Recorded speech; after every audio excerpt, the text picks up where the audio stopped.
নমস্কার, আমি তোমাদের চিরঞ্জিত স্যার। তো দেখো, আমাদের আজকের টপিক হচ্ছে প্রাচীন ও মধ্যযুগের প্রচলিত ভারতের বিভিন্ন মুদ্রাসমূহ। খুব গুরুত্বপূর্ণ। প্রায়ই আমরা পরীক্ষাতে এই ধরনের টপিক আমরা দেখতে পাই। সেটা ডাব্লিউবিপি বলো, সেটা রেলের বলো, যে কোনো পরীক্ষাতেই আমরা কিন্তু এই টপিকগুলো দেখতে পাই।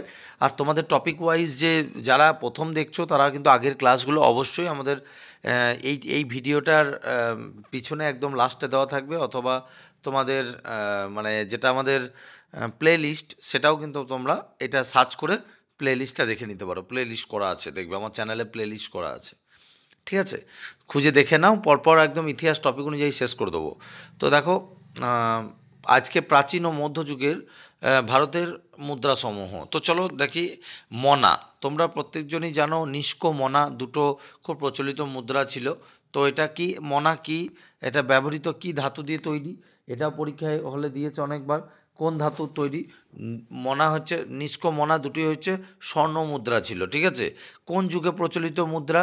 মনা হচ্ছে ঋগ বৈদিক এবং পরবর্তী বৈদিক যুগে প্রচলিত মুদ্রা। একবার বেঙ্গল পুলিশই এসেছিল যে তোমার নিষ্ক ও মনা কোন যুগের মুদ্রা, তা ঋগ বৈদিক যুগের মুদ্রা। ঠিক আছে, 2 নম্বর কি আছে দেখো, শতমান। শতমান কোন যুগের মুদ্রা? শতমান এটাও সোনা, এটা পরবর্তী বৈদিক যুগের মুদ্রা। ঠিক আছে, 3 নম্বরে কি আছে দেখো, সুবর্ণ। সুবর্ণ এটাও হচ্ছে সোনা, যেটা হচ্ছে মৌর্য ও গুপ্ত যুগের কিন্তু ব্যবহৃত একটা মুদ্রা। তাহলে যদি বলে সুবর্ণ কোন যুগের মুদ্রা, এটা হচ্ছে মৌর্য ও গুপ্ত যুগের মুদ্রা। ঠিক আছে, তারপর হচ্ছে কৃষ্ণল। এটা হচ্ছে তোমার কিসের? ঠিক আছে, সোনা, এটাও হচ্ছে পরবর্তী বৈদিক যুগের। তারপর দেখো, দারিক বা দ্রাক্ষমা। দারিক বা দ্রাক্ষমা এটা কোন যুগের মুদ্রা? এটা মৌর্য যুগের মুদ্রা। খুব ইম্পর্টেন্ট একটা প্রশ্ন। এটা কোন যুগের মুদ্রা? এটা হচ্ছে মৌর্য যুগের মুদ্রা। ঠিক আছে, এটা হচ্ছে মৌর্য যুগের মুদ্রা। তারপর হচ্ছে পেটিন। এটি এটি কিসের তৈরি? আর আরেকটা জিনিস কি, দ্রাক্ষমা যেটা, সেটা কিন্তু রৌপ্য মুদ্রা। একটু ভালো করে দেখো, তোমাদের একদম টপিক অনুযায়ী কিন্তু আমি সব কিছু এখানে পরপর পরপর করিয়ে দিচ্ছি। ঠিক আছে, অবশ্যই কিন্তু আমাদের যে ফ্রি ক্লাসগুলো কিন্তু দেখো। আর প্রত্যেকটার আমাদের এই ভিডিওটারও দেখবে কমেন্ট সেকশনে এবং ডেসক্রিপশানে কিন্তু একটা হোয়াটসঅ্যাপ লিঙ্ক দেওয়া আছে, সেখানে অবশ্যই জয়েন করো নোটস, ফ্রিতে অনেক নোটস পাওয়ার জন্য। তারপর দেখো পেটিন, এটা হচ্ছে সীসা বা সাতবাহন শাসনকাল। ঠিক আছে, এটা সীসা এবং সাতবাহনের সময়। কাসু, এটা পরীক্ষায় অনেকবার দিয়েছিল। কাসু কোন রাজার আমলে তৈরি মুদ্রা? কাসু এটা অনেকবার পরীক্ষায় আসে। এটা হচ্ছে সোনার। আর চোল শাসনকালে কিন্তু এটা তোমার ব্যবহৃত হতো। নারায়ণী মুদ্রা। নারায়ণী মুদ্রা কিসের তৈরি? নারায়ণী মুদ্রা হচ্ছে, এটা একটি রৌপ্য মুদ্রা, আর এটা হচ্ছে পাল যুগের শাসনকালে কিন্তু চলতো। তারপর কি দেখো, তারপর হচ্ছে পুরাণ। পুরাণ এটা কি আছে?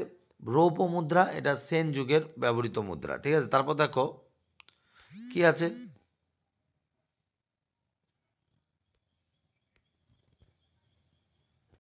নেক্সট কি আছে দেখো। নেক্সট আমাদের আছে তোমার দ্রম্য। এটা দ্রম্য হচ্ছে, এটা রৌপ্য মুদ্রা, আর এটা হচ্ছে পাল ও সেন যুগের। তারপর ধরন। ধরনও হচ্ছে রৌপ্য মুদ্রা, এটা পাল যুগের।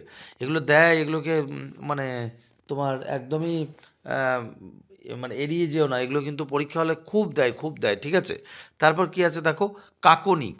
কাকনিক এটা কোন যুগের মুদ্রা? এটা হচ্ছে তাম্র মুদ্রা, এটা হচ্ছে মৌর্য যুগের মুদ্রা। এবং তারপর মাসক, এটা কোন যুগের? এটাও তাম্র মুদ্রা, এটাও মৌর্য যুগেরই মুদ্রা। তারপর দেখো রূপক, এটা কোন যুগের? এটা রৌপ্য মুদ্রা, এটা গুপ্ত যুগের। তো চলো নেক্সট দেখি। দিনার অনেকবার পরীক্ষায় এসেছে, তোমরা এটা জানো। দিনার কোন যুগের মুদ্রা? এটা হচ্ছে গুপ্ত যুগের মুদ্রা, এটা হচ্ছে স্বর্ণ মুদ্রা। জিতল, এটা পরীক্ষায় বহুবার বহুবার এসেছে, মানে ভিভিআই বলতে পারো, ভিভিআই। একটা লাইক কিন্তু প্রত্যেকজন করবে কিন্তু, এবং যারা চাকরি পাওয়ার তারাই দেখো, কারণ সবার দ্বারা চাকরি হয় না, এটা কিন্তু বাস্তব আছে। 13 বছরের অভিজ্ঞতা বাবা। ঠিক আছে, তো সবার দ্বারা চাকরি হয় না। জিতল এটা কোথায়? এটা তামার মুদ্রা। দাস ও তুগলক বংশের ক্ষেত্রে কিন্তু এটা ব্যবহৃত হতো, মোহাম্মদ বিন তুগলকের আমলের এটা মুদ্রা। টঙ্কা এটা কিসের? এটাও পরীক্ষায় দেয়। টঙ্কা কিসের? এটাও কিন্তু রৌপ্য মুদ্রা, এটাও দাস এবং তোমার তুগলক বংশ, মোহাম্মদ বিন তুগলকের আমলেই কিন্তু এটাও ব্যবহৃত হতো। দিনার, দিনার সোনা, এটা তুগলক বংশের। তারপর কি রুপি, রুপি এটা পরীক্ষায় অনেকবার আসে। রুপি কী ধরনের মুদ্রা? রুপি হচ্ছে একটি রৌপ্য মুদ্রা এবং সুর বংশ অর্থাৎ শেরশাহের আমলে এটা প্রস্তুত। ঠিক আছে। নেক্সট দেখো দাম, দাম হচ্ছে একটি তাম্র মুদ্রা।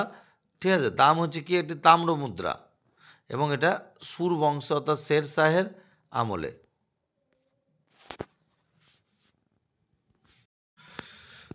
তো তারপর নেক্সট কি আছে দেখো, নেক্সট আছে তোমার দামের পরে আছে আদলি।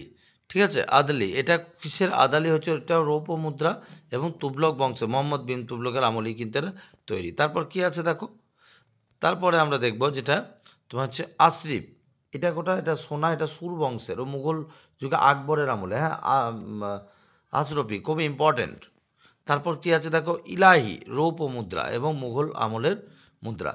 তো এটার পিডিএফটা পেয়ে যাবে কোথায়? আমাদের টেলিগ্রাম গ্রুপ বলছে, আমাদের যে হোয়াটসঅ্যাপ গ্রুপ, এটার ভিডিও ডেসক্রিপশানটা খোলো। ভিডিও ডেসক্রিপশানটা কীভাবে খোলে? এই ভিডিওটা জাস্ট যেখানটা আছে দেখো, তার ঠিক নিচেই আছে ডেসক্রিপশান, ওখানে পেয়ে যাবে।